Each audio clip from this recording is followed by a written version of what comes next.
Hello, everybody. Welcome. It's another edition of Let's Talk Buffs. I'm excited to be back. This is our first pod, Carter, since the big Hail Mary.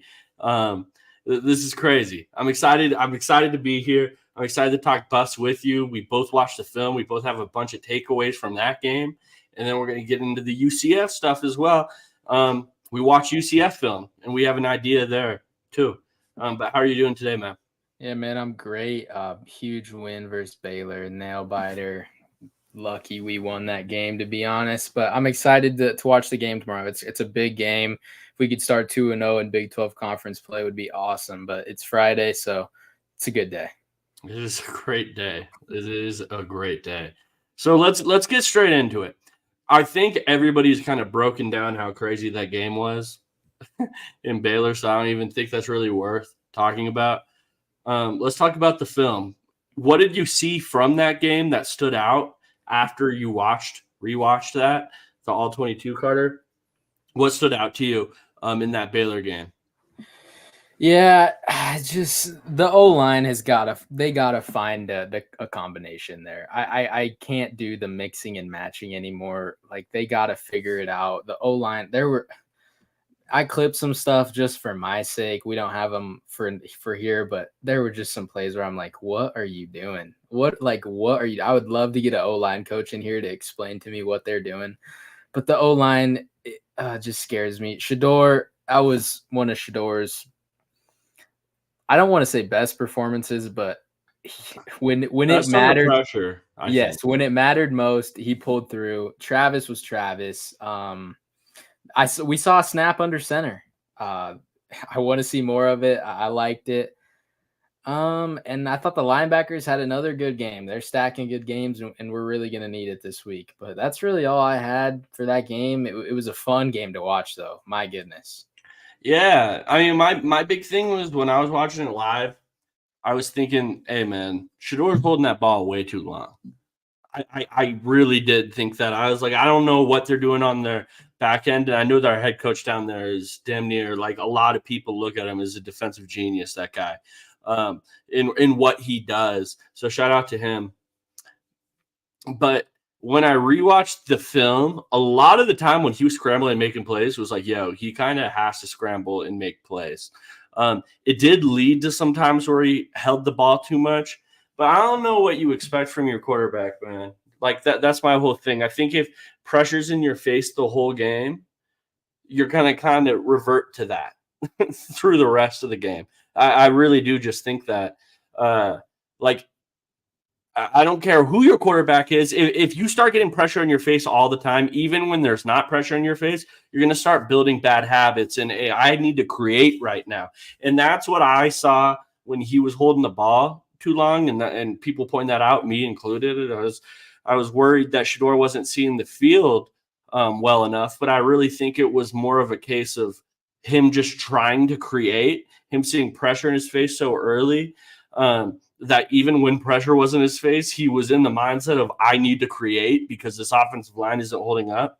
It's not great in an NFL process. You don't want people to build bad habits, but I don't think Shador has done that this year so far. He's been moving in the pocket really well, stepping up, making really good plays. I would point to the North Dakota State game if anybody had any questions on how he operates in the pocket when his offensive line is operating against a comparable unit to them. Like I would point to that. I would also point to the CSU game where he was operating quick game as good as I've ever seen him. So yeah, I went back and watched the game and I thought Shador played better than I initially thought. He still had some misses over the middle of the field in quick game where I was wondering, like, this is very weird of you, Shador. Like, this isn't something I usually notice from you, these type of accuracy issues. But it's one game, and Shador has proved himself to be better than that to this point. So I'm really not worried about it.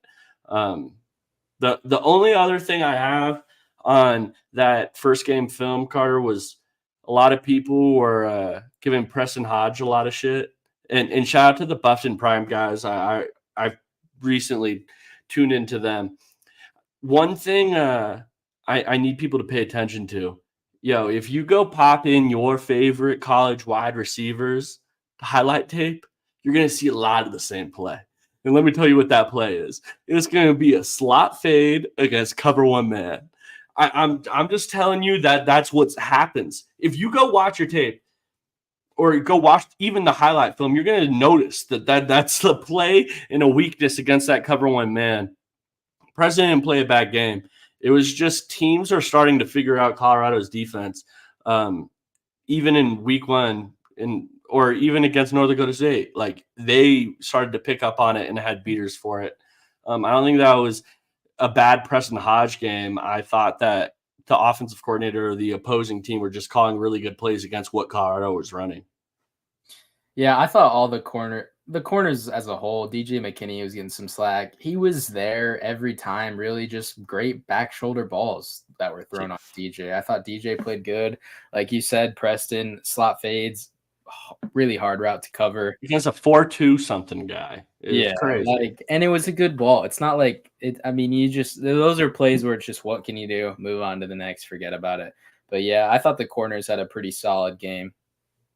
Overall, yeah. I mean, like I think DJ can play those balls better, but yeah, I mean, back shoulder balls are hard to defend. It really is. That's a hard ball to defend too. I'm not like the corner expert guy. I'm not going to sit there and pretend like I am. I'm more of I know a lot about defensive line and offensive line, but I know just having watched football a ton that back shoulder ball is not easy to defend. So I wouldn't make the biggest issue about it. I think he's fine, especially for a college corner. I don't think he's like a huge weakness. We're going to get in the UCF's film. I think DJ's probably started on that team. So, yeah, I don't know. I don't have any really issue there, and that's just my main takeaways from the after watching the Baylor film. Ricardo, let's hop into the UCF preview. I first want to start just talking about UCF's offense versus Colorado's defense. What do you have there? Yeah, so point blank, they're gonna just run the hell out of the football. Like they will tell you they're gonna run it, and they are gonna run it. I mean, they are first in the nation in rushing yards per game, third in yards per game. It's a weird offense. It's an annoying offense to defend. Lots of shifts, lots of motions, misdirections, jet sweeps, wildcat. They scored on a wildcat. They got a touchdown with RJ Harvey versus TCU. So it's just a tough offense to defend. Like our defense has really just got to stay disciplined if we want any chance to stop this run. And KJ Jefferson, he's not a bad quarterback at all. He's not the most polished guy, but he'll throw it deep and he'll give his receivers a chance to go up and get it. But they got some running backs that can play, a stud wide receiver. But yeah, they're going to really just pound the rock. Yeah, and this is a Gus Malzahn offense. The way I would tell fans to put in a picture of what this offense is going to look like, think of Chip Kelly at Oregon. That's what it is. It's high pace. We're getting to the ball fast, and I have very complex run schemes I'm going to throw at you. It's a very balanced running game too. 54% zone, 33% gap run scheme. So you don't know what's coming at you. We're not playing a team that only runs outside zone or inside like a gap play. No, this is a very balanced running game that's going to show you multiple looks. So you got split zone. You got all these different type of power runs. It's very different. Quarterbacks power. You're going to see a lot of different run schemes there, and the defense is going to have to be ready for it. And yes, guys, you do as a defensive lineman or linebacker or whoever the hell's on defense, you play the zone difference than you play the gap run scheme, power scheme. So it's different. And they've had a ton of success this way. I was impressed by their offensive line. Thought their offensive line was really good, especially knowing that, every single team knows you want to run the ball, yet I'm still running the ball. That's mentality. We saw that in Michigan last year, right? No one could stop them. Everybody knew what they wanted to do. It didn't matter. It didn't matter at all. And it's similar in this situation. they're really good in that facet. So yeah, that was the takeaway I had, was just think about Chip Kelly's offense at Oregon, very similar to what you're going to see here against UCF with Gus Malzahn. He's a good OC. Play caller for Very, them. very unique. Like Yeah. it's just they're fun to watch. I'm gonna lose my mind watching CU try to defend it, but they're a fun offense to watch. It's unique and it's pretty cool, honestly. Yeah. And you know what the key is here, Carter? I think you need to force them into passing situations. Here's a little stat for you.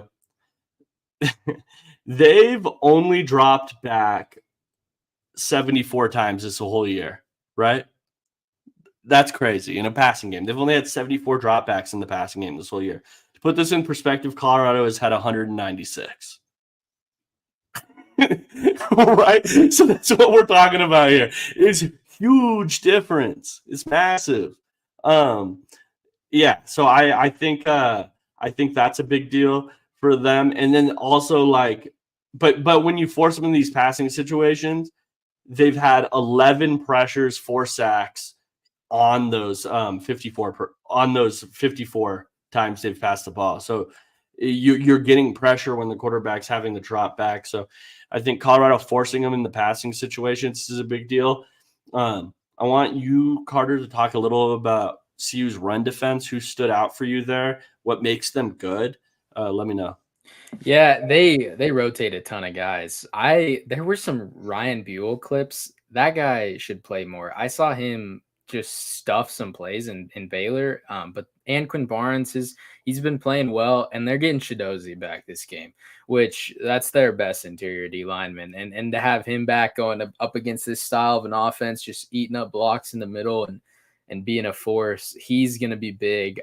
And I've been pretty happy with their edges in run defense. I thought Okunlola and I think they both had 1 tackle for loss on a run against Baylor, and the linebackers are playing great. And shout out Cam, because Cam is not afraid to get down there and lay the boom. That dude, he's going to be huge for those read option jet sweep plays that really get outside.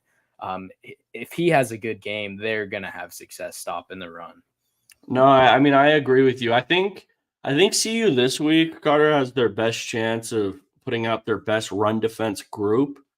And what I mean by that is, all right, so we haven't seen Chidozie but after week 1 so far. And then we didn't see Nakai Hill-Green all that much in week 1. We're actually going to see Cam. We're going to see Nakai. We're going to see Chidozie. We're going to see all those dudes on the field at the same time. This is probably going to be CU's best run defense unit out there against UCF, which is a big deal. They've already been pretty good against the run. All the way going back to North Dakota State, they've been good against the run. And Chidozie was a standout in that game. It made me think, like, all right, so this guy's probably our best run defender this year. This defensive tackle we got from Houston, that's probably our best run defender. Now I feel like it's up in the air with Nakai Hill-Green, and I'm able to put them on the field at the same time, which is huge. It's going to be big for the interior of this team, because without Chidozie, I think CU's defensive line, their interior specifically, has done a pretty good job mucking it up in the way of, like, we're letting people run free on the back end, and that's really where CU's run strength has been. In their linebackers, and then Cam filling like that. That's kind of where it's been. It's just been kind of tying dudes up and not letting them hit the second level. Actually having someone out there that can disrupt a play consistently in the run is huge. So I'm excited to watch it. I think it's going to be different than your average one. I think Dayon Hayes is a pretty good run defender and doesn't get talked about a lot. Yeah, no, I'm excited about it. Yeah. You want to get into these clips from just some playmakers on the UCF offense? Absolutely, Carter. Let's talk about the wide receivers too, right? Or do you want to talk about running back first? Yeah, we could just do Kobe Hudson real quick. He's kind of their only dude that he's got 310 yards on the season, and the next highest is 95 yards. So I mean, if KJ's throwing the ball, it's going to Kobe Hudson. He's got 2 touchdowns on the year. One of the clips we're gonna show, he caught a deep ball, and then immediately the next play caught a touchdown. So he's a go up and get it. Great contested ball catcher. Good route runner. You're probably going to see him versus Travis. It's going to be a fun matchup to watch, but Travis does have his hands full. So here's one Kobe Hudson clip here. He's at the top of your screen. Just a go up and get it play. I mean, KJ Jefferson's not afraid to trust him, and it pays off for him. We saw last year in Stanford, Travis kind of have struggle with the go up and get it. I don't even know how you say his name. Iomanor. You remember the bigger like tight end / wide receiver guy? We've seen him struggle with that time to time. You're asking the wrong dude, bro. He I'm struggled a little in the whole situation. You're asking the wrong guy. He struggled a little bit there, but this is going to be a fun matchup to watch. Here's that play that I was talking about when the deep play that he immediately got up and caught a touchdown after. Just runs right by the guy, beats him inside. KJ Jefferson just lets it go. KJ is not afraid to throw these balls, and I don't blame him. Kobe Hudson's a stud. Yeah. Yes. And to put this in perspective, just like how big of a playmaker he is. All right, if I told you a dude only had 13 receptions on the season, all right, hey, not that great. Like, what are you guys talking about right now? Yeah, well, those 13 receptions went for 310 yards. Yeah, that's 2 touchdowns on those. Like when UCF passes, and this is part of it, they're run, setting up for the shot play.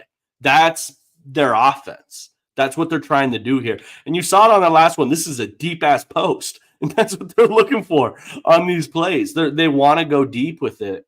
And they're setting you up to go deep with it.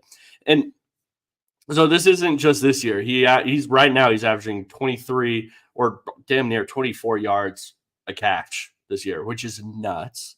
But last year as well, he averaged 20.5 yards per catch. So this is just part of who he is. What's going on, Larry? Shout out to you for joining us today, man. To anybody that's in the chat right now or anybody that's watching, make sure you guys like and subscribe. Carter and I go through the film every single week. We try to provide the best Buffs analysis we can here for you. So, yeah, make sure you guys are liking and subscribing to the YouTube. If you guys don't follow us on Twitter, we're posting clips from the All-22, all of that, different types of stuff at Let's Talk Buffs. So make sure you guys are doing that. Yeah, but Kobe's a playmaker, man. Like, anybody that's averaging over 20 yards per catch 2 years in a row, in 2022 is 16.5. Like, this is just a big playmaker for them. And this is what Gus Malzahn's offense is meant to do. We're trying to run the ball to set up the shot play. That's what they're doing. And it plays right in the KJ Jefferson's hand. You don't look at this guy. You don't look at this guy and look at his stats, and he's not a yak guy. Like, he is just a big play, go up and get it.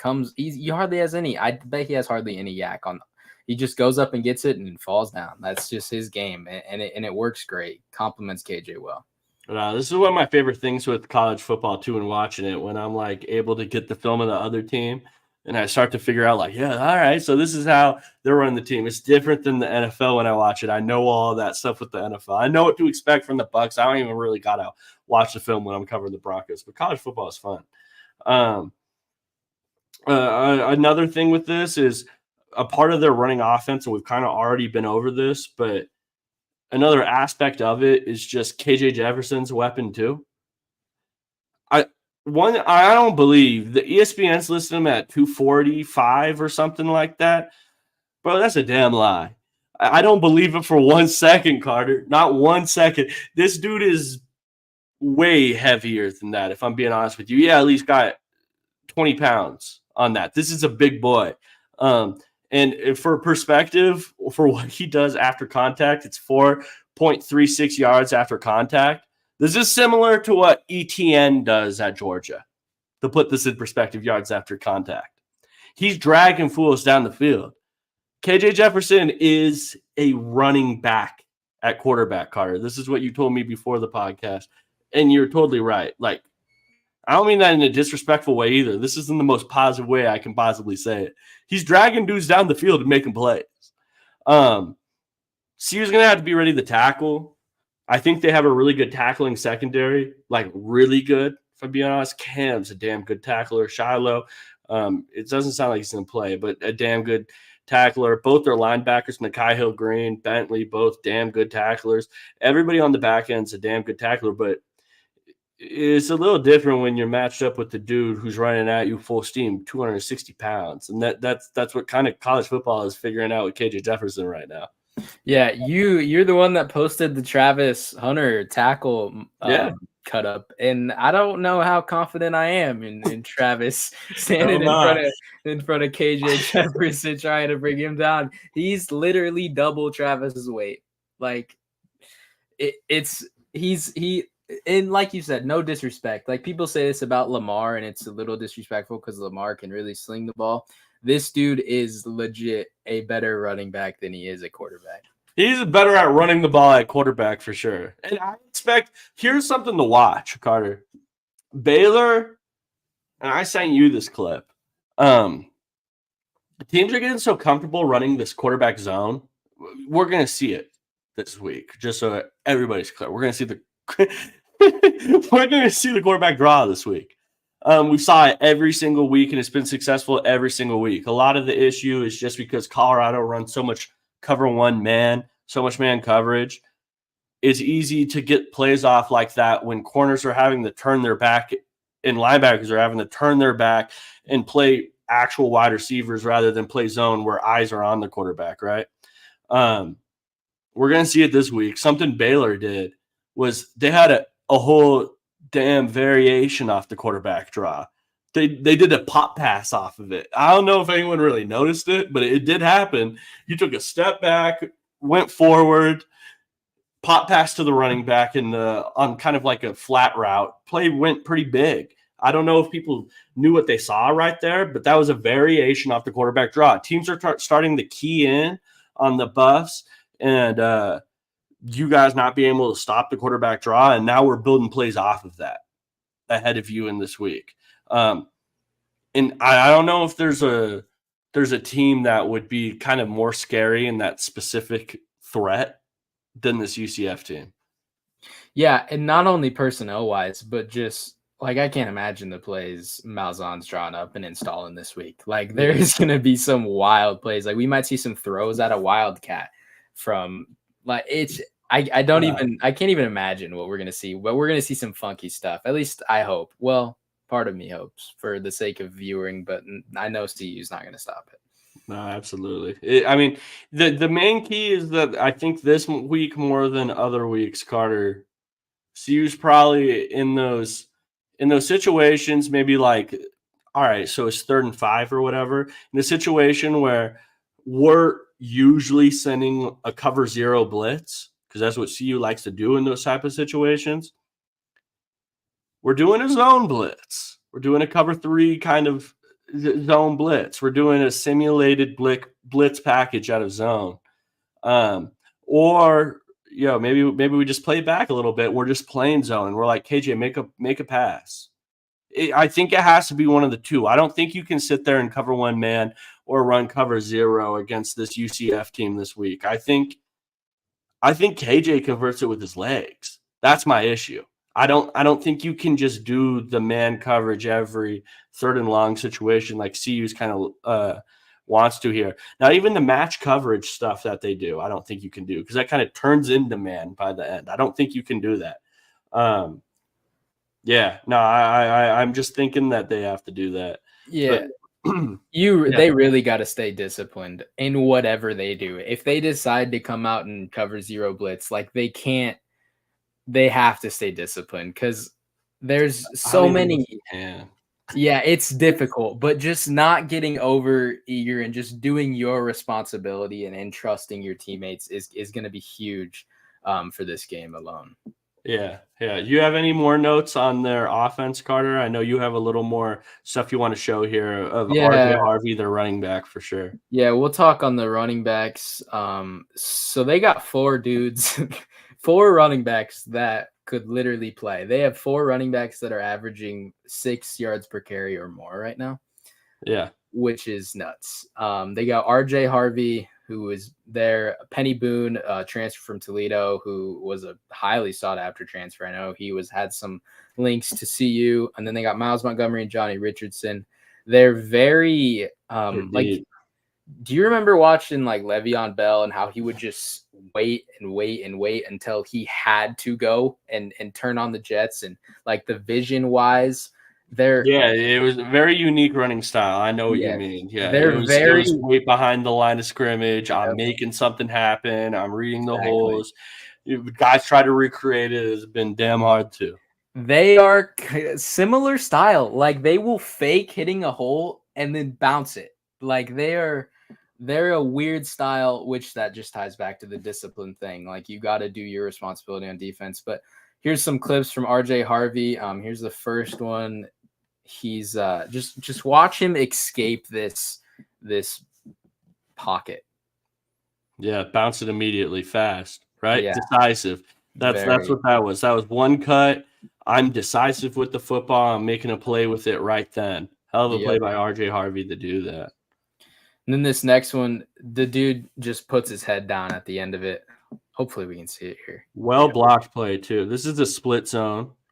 Just boom, man. I want to watch that one more time. Like this defense is gonna have their hands full. Like this is probably the best offense we've seen so far.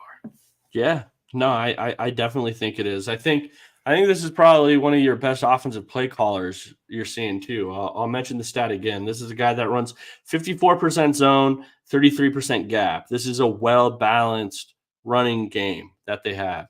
And you play these runs differently. They're throwing you different looks. It's not all the same look. And as a defensive lineman, you got to be prepared for it. It's not a team that just runs nothing but outside zone. Like it's not a team that just runs nothing but inside zone. This is a different type of team. They're going to throw a bunch of different run looks at you this entire game and tell you to stop it. Like I said earlier, I think it's kind of on the front of the line to play even better than they have in weeks in the past. Chidoze adds to that. If he's actually 100% healthy, it's a big deal for them.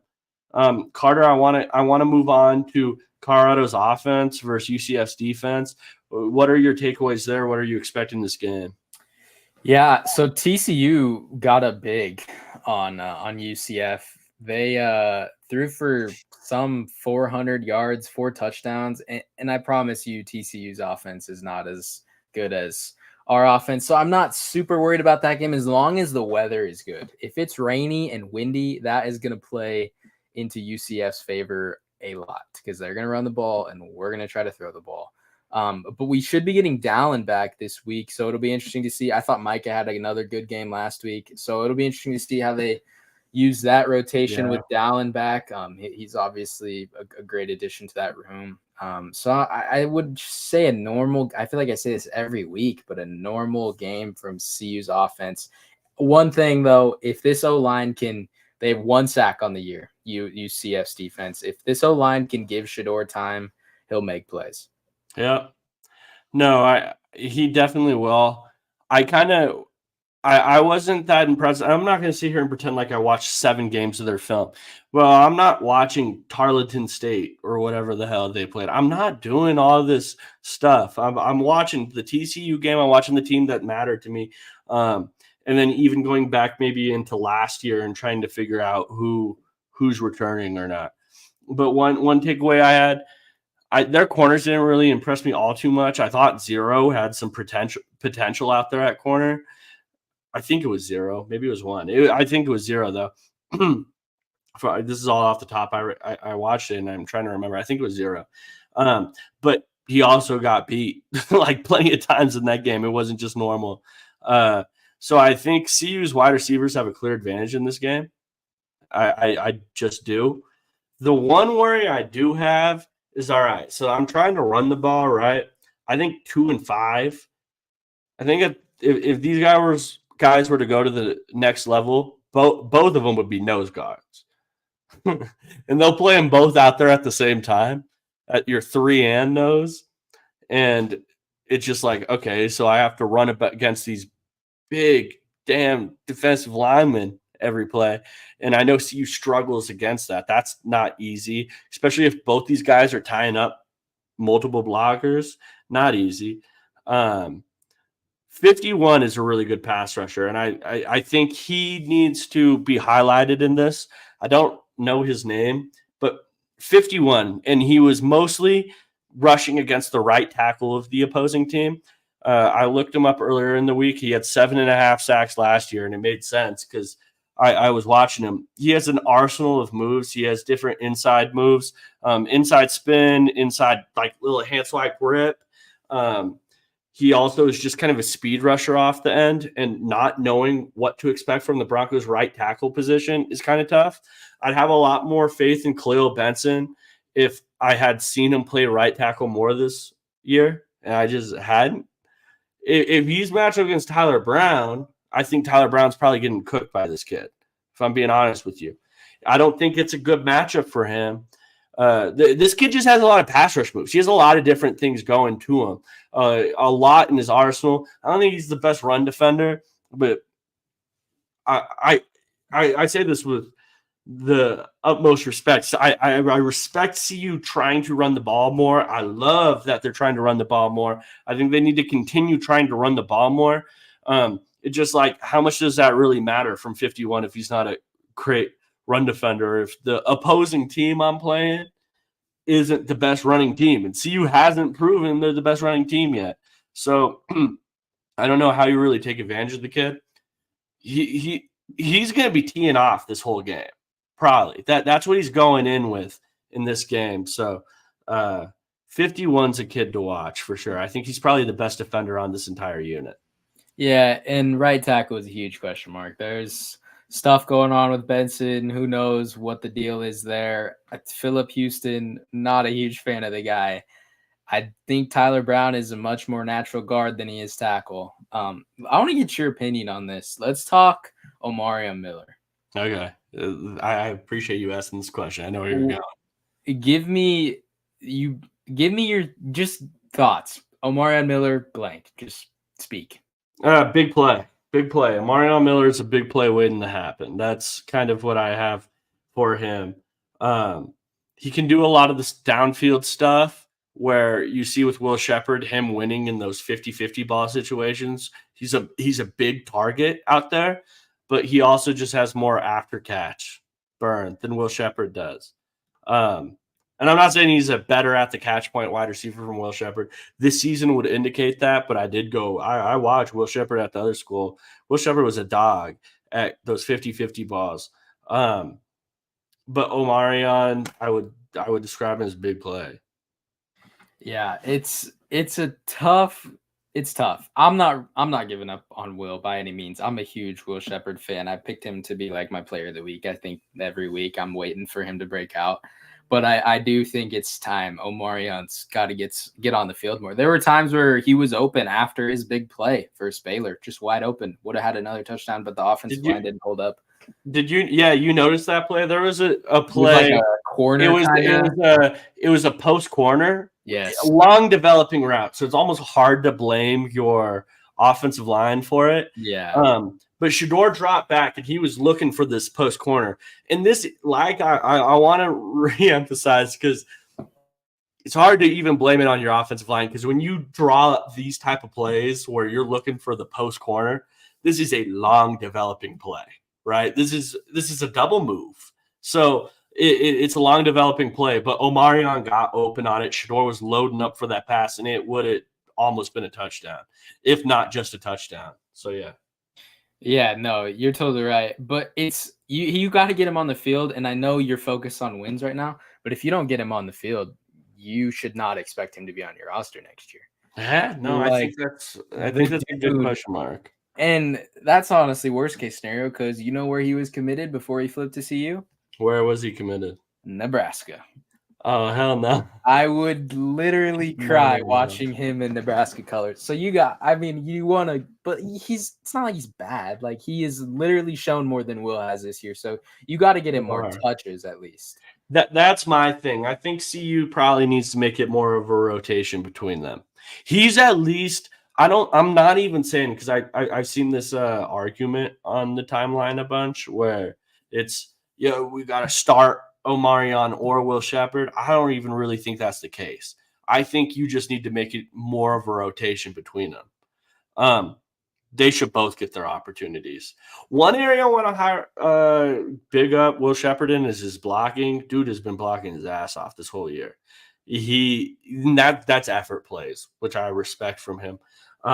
But yeah, I think it's just more of a rotation. I don't even think you have to tell Will we're benching you. He can start the game. He's just going to see less snaps.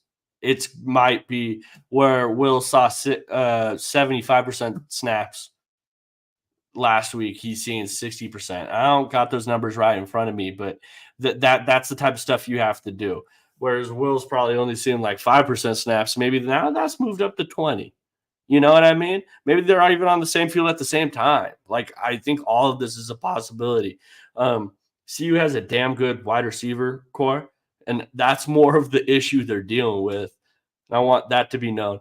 If CU didn't have a really, really good young player on the bench, I would not be having the conversation about benching Will Shepherd, because while the season hasn't been perfect, I've seen his body of work and he's good.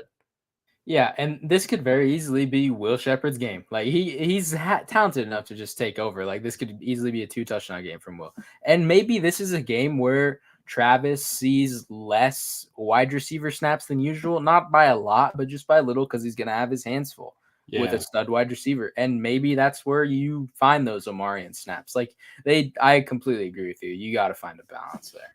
Yeah, I think it's just find more of a balance, right? I think people are looking at this like we can only play one big wide receiver at a time. That's not the case. All these guys are going to need blow a little bit. If Shepard and Amarion are out there at the same time, that wouldn't shock me either. Like there's all these different unique things they can throw out there on a defense to make it work. Where Amarion's getting more PT a game, Carter. So yeah, no, I think that's really solid there. What else did you see from UCF? Anything that really stood out for you on their defense, or no? No, not really. I will say one thing, UCF, I'm waiting for a chill game from the opposing fans, and maybe this one was going to be it, but it was not. The UCF fans are not happy with CU. And I want to talk about this recruiting thing. They got 100 visitors this weekend, over 100 visitors this weekend, and Prime's kind of turned it into some of them are coming for CU. So it was just a whole personal mess, another week of this personal stuff. But that's really all I got for UCF. But yeah, no, I think that's fair. Well, Carter, you also did. Carter's the man, just so everyone knows. We're 200-page Twitter, 200-follower Twitter account. We done that in about 2 weeks. More likes and retweets and impressions than we got followers every single post. Carter's the man. But he got quotes from some of the recruits that were out here at this last game for the Buffs. Carter, what are your insights there from these kids? How are you feeling about them recruiting the high school talent this year, and how that went this last week specifically? Yeah, so they had some big visitors on campus. I talked to 5 of them. The biggest one being Byron Baldwin Jr., who has already received a crystal ball to flip his commitment from Indiana to CU. So I just got a couple 2 to 3 questions from each of them. We're going to go through just to highlight the stuff I thought. But first, the visitors we talked to was 4-star safety Byron Baldwin, committed to Indiana. Hayward Howard Jr., defensive back, 2026 guy. 3-star Mikael Benner, who's a DB/athlete. He's committed to Air Force. I'm going to botch his last name again, but Fabian Abagulum. He's an edge guy, 6'0" dude, super cool. And then 3-star wide receiver/tight end Landon Wolney. Carter, give me your best one, the one that most stands out for each of these kids. Yeah. Carter, we have more insight and we'll share it, but just give me your best one for these. Yeah, definitely. So the one I liked from Byron's the most was Antonio Branch, who flipped his commitment. Him and Byron actually sat in the student section during the game. So he said the atmosphere at Folsom compared pretty good to others. Me and Antonio sat in the student section. They definitely had the most energy. So that was pretty cool there. And then Like CU fans had the most energy. Yes, from the games he's been to, and this is Byron. This is a kid that's a 4-star recruit, committed to Indiana. And for those that don't know, this is a kid that's he's Indiana's number 1 commit right now for that class. He's a good prospect. And then also the other part about him in particular, I found it real interesting after that CU visit. All these other schools wanted want to offer all of a sudden. I don't know if you took notice of that. I sure did. It felt he posted 3 offers right after that visit, and right after he got that crystal ball to CU. Yeah, and it was like Missouri, Virginia Tech, and I forget. It's another big time school. But like big schools, it's whatever. I mean, what can you do? Yep. But then I'll just go through a couple more real quick. So Mikael Benner is keeping his commitment with Air Force. He was a visitor. I like this one a lot. Landon Wolney said the state of Colorado is a great place. Flying into Denver, you see the mountains, and when you step off, you can just tell you're in Colorado. He's not wrong. It's an awesome place to be. And then I'll do one from Hayward Howard, because this one was really cool about Coach Prime's program. What do you find appealing? What really hit me was how the players talked about Boulder being like an internship that preps you to be a successful athlete, whether in life or in the NFL if you have the talent. They say Coach Prime's program is about real-life experience, which is something athletes really vibe with. Staying focused is key to them, and that's so important if you want to stay on top of your game. That's what I'm going to make a graphic for. That's a hell of a quote. Totally. And that goes for all of you idiots out there. If any of you idiots are listening to me right now talk about Coach Prime's culture, I don't ever want to hear you talk again. Like every time they talk about that, they're talking about a lie. Like it's something that's not even true. Blasting the social media team for a graphic they made. Like that's an indictment on Coach Prime. I don't know. Hey, here's something I have to say. If y'all think Coach Prime is on Adobe Photoshop making the edits, like please, like this is what I want. I want him standing in the. Shut up. See, I hate these people. It makes no sense. Florida is literally Coach Prime's home. Like, yeah. I am sure he has tons of people he knows that are suffering from this hurricane. He's not going to joke about this hurricane. No, it's not. It's not. These people think Coach Prime has his hand in everything. To the social media team, stop it. It's just not true. Last thing before we sign out here, guys. Let's get a score prediction for this game, Carter. What do you got? Yeah, as much as it pains me, I think CU is going to be unsuccessful stopping this dynamic rushing offense. I'm going 21-17 UCF. 21-17 UCF. Okay. I'm gonna go 30-24 CU. I think UCF is good, but I think CU's offense is better. I think CU scoring fast this game. I think they're just going to be playing a lot better. 51 is like I was talking about. 51, the edge rusher, is the player I'm worried about on this defense more than any of them. I was super unimpressed by their linebackers. Shedor's so good at throwing the ball over the middle. Feels like his pass this year has been that dig route. He's killed that route. He's had some drops on it, everything, but CU is going to be able to take advantage of this defense, in my opinion, and I got CU winning. I think this is kind of a coming out party for CU's offense against a good opponent. But yeah, that's all we. Go ahead, Carter. I hope you're right. I hope I'm right too, bro. But yeah, guys, thank you for tuning in again. Please leave a like on this. We're going to be trying to go live more often. If you guys enjoy this, please let us know if you guys enjoy this and you want more. If you guys want to let us know, that would be amazing. But that's all we got for today. Make sure you guys are following at Let's Talk Buffs on Twitter, where all the content, different type of stuff, quotes from these prospects is coming out, all different types of CU content. But until next time, go Buffs.